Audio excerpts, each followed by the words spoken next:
ამერიკის შეერთებული შტატების პრეზიდენტის დონალდ ტრამპის ადმინისტრაცია დაბალშემოსავლიანი ოჯახებისთვის არსებული კვების პროგრამიდან შაქრიანი სასმელების, ტკბილეულისა და სხვა არაჯანსაღი საკვების ამოღებას გეგმავს. ჯანდაცვის მდივანმა რობერტ კენედი უმცროსმა და სოფლის მეურნეობის მდივანმა ბრუკ როლინსმა განაცხადეს, რომ მხარს უჭერენ არაჯანსაღი პროდუქტების კვების დახმარების პროგრამიდან ამოღებას. რობერტ კენედი უმცროსი უკვე დიდი ხანია ითხოვს ამერიკის შეერთებული შტატების მთავრობისგან შეწყვიტოს 113 მილიარდი დოლარის პროგრამა, რომელიც 42 მილიონ ამერიკელს ემსახურება.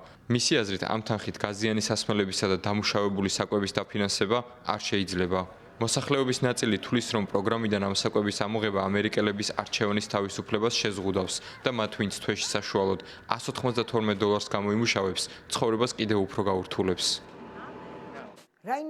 რთული პერიოდია, რადგან ყველაფერი ძვირია.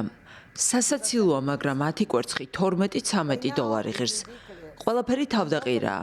ეს პროგრამა ვერ გეხმარება ისე, როგორც უნდა გეხმარებოდეს, რადგან ამ თანხით მთელ თვეს ვერ გაძლებ. უნდა წახვიდე საწყობში, იყიდო ახალი ბოსტნეული, როგორც აქ. მიუხედავად დიდი სურვილისა, პროგრამიდან ამ საკვების ამოღება მარტივი სულაც არ არის, რადგან პროგრამა არ ექვემდებარება რობერტ კენედი უმცროს და მას სოფლის მეურნეობის სამინისტრო მართავს.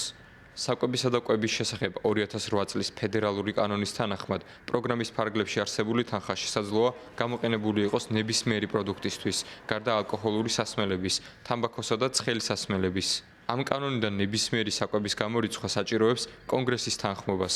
მეორე მხრივ, შტატებს შეუძლიათ წარადგინონ აკრძალვები ამა თუ იმ პროდუქტის შესყიდვაზე.